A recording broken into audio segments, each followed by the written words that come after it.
In a world shared by those who are going to carry the boats and those who just go to Planet Fitness, it can be difficult to decide what type of gym mindset works best for you.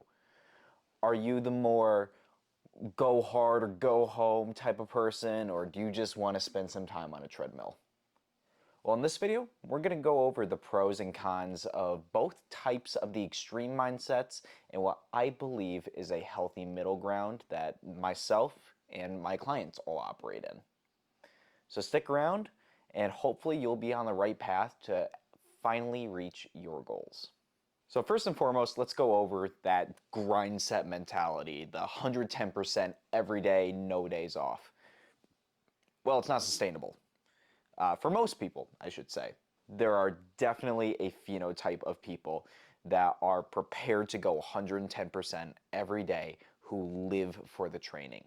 I've met a couple. Tom DeGilly over in New York, one of the most incredible athletes I've had the pleasure of meeting, 7 days a week unless he is just about dying. But for most people who live most lives, that type of thing just isn't for them. And that's okay. It doesn't have to be.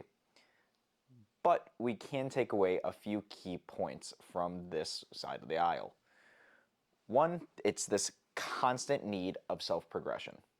The whole mantra of accept yourself where you are and, move at your own pace doesn't really work here.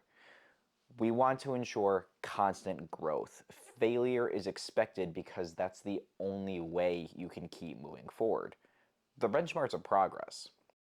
This is where we see things like, unconventional training start getting into a cultural hold. Sandbags are the embodiment of failure. They're awkward, they're uneven. You're going to screw up time and time again, but there's always that sense of learning and thus a greater sense of accomplishment. Higher risk, higher reward here. By continuously doing something that feels awful, but you know is good for you, you're building an indomitable mindset and an indomitable body in the process. But this stuff is hard. That's no question. And what can be difficult about embracing this kind of mindset is the lack of motivation that goes along with it. After all, motivation isn't the driving force if you're giving your all every day. It's discipline, determination, and other spark keywords that start with D. By foregoing motivation as a driving factor for progress, you start building habits that are healthy and, in the long run, ultimately sustainable. But there is that large hurdle to begin with that most people just cannot seem to get over. And sure, things will happen. Like I said, even Tom gets sick, but that's the exception and not the rule. By forcing yourself to do something every day, you ensure constant growth, and by making sure you're reaching failure in whatever you do, you're getting those benchmarks for measurement of growth. You're able to objectively mark your progress, and that's invaluable. But like I said, if you go about this the wrong way, you're just going to burn out. I mean, that's how I was with just content creation for a while. I was trying to post every day on Instagram to grow, and over time, I just got tired of it. The work, it was just a burden, and ultimately, I didn't see the reward, and my discipline dwindled. Now, I took a break, stepped back, got a new schedule, reevaluated, and that's what's important. But in that, we start going into more of the latter mindset. That it's okay to take breaks, hop on the treadmill, just get something in sort of thing. We see this largely in people who don't play sports and don't have an actual goal in mind. You're just trying to stay fit, as it were. People that work a 9 to 5 need to pick their kids up at 3:30 or just want to go on their hot girl walks. And this population, largely, they're not going to be the type that you're going to see on the cover of Sports Illustrated or competing at the Olympics at any point. But to them, it's okay because the standard is low. And that's one of my main problems as a coach. It is very disappointing and saddening for me to see people walk in and not know their potential or not care enough about themselves to want to reach it.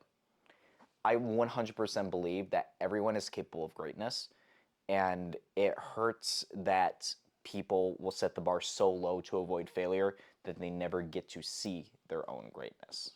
Now, even though that's the downside of this mindset, the upside is, of course, by having a more relaxed approach to physical fitness, you introduce more ways of uh, maneuverability. So, people's schedules will change. Kids will get sick, you'll get sick, you'll wake up one day and have 10% effort to give. By being more relaxed and looking at more of the journey than the destination, you're going to be able to mold your current situation to your current day every day. What's more, we largely see in this type of mindset a much larger emphasis on internally motivated skills.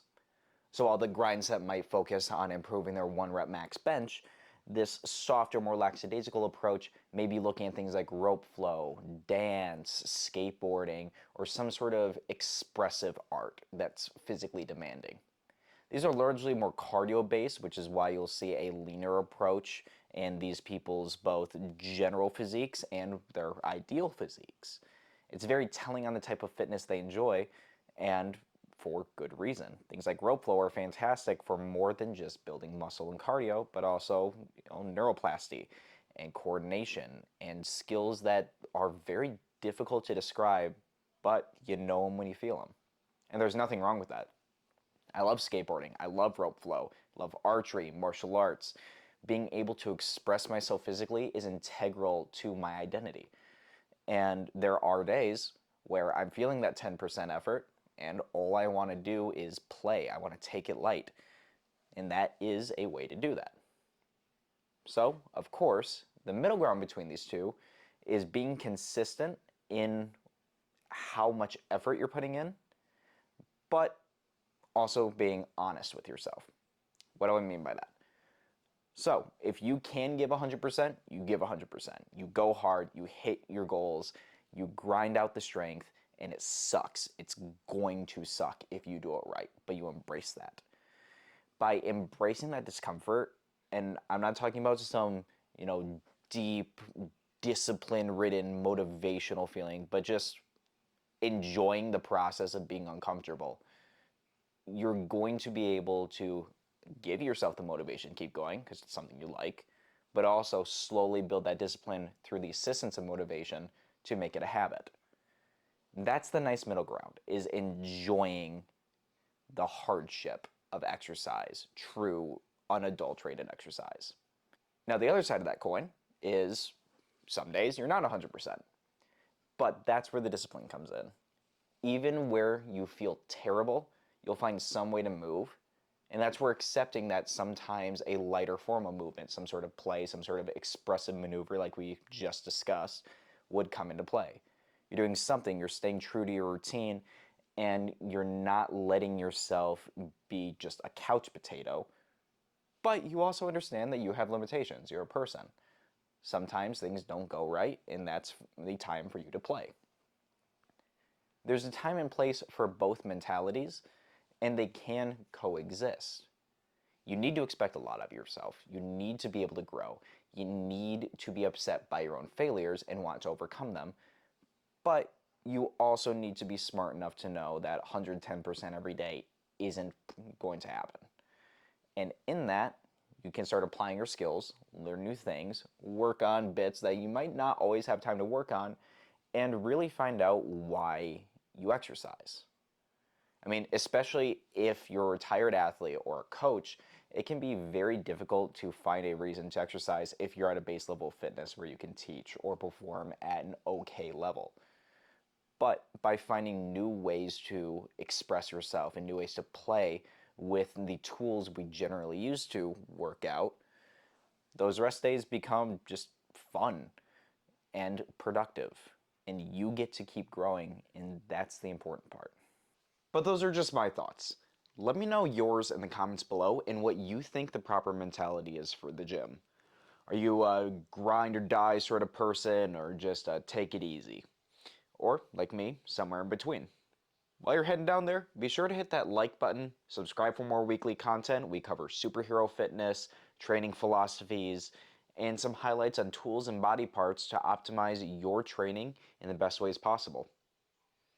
Until then, get in the gym, try to stay consistent, but most importantly, find something that works for you. Take care.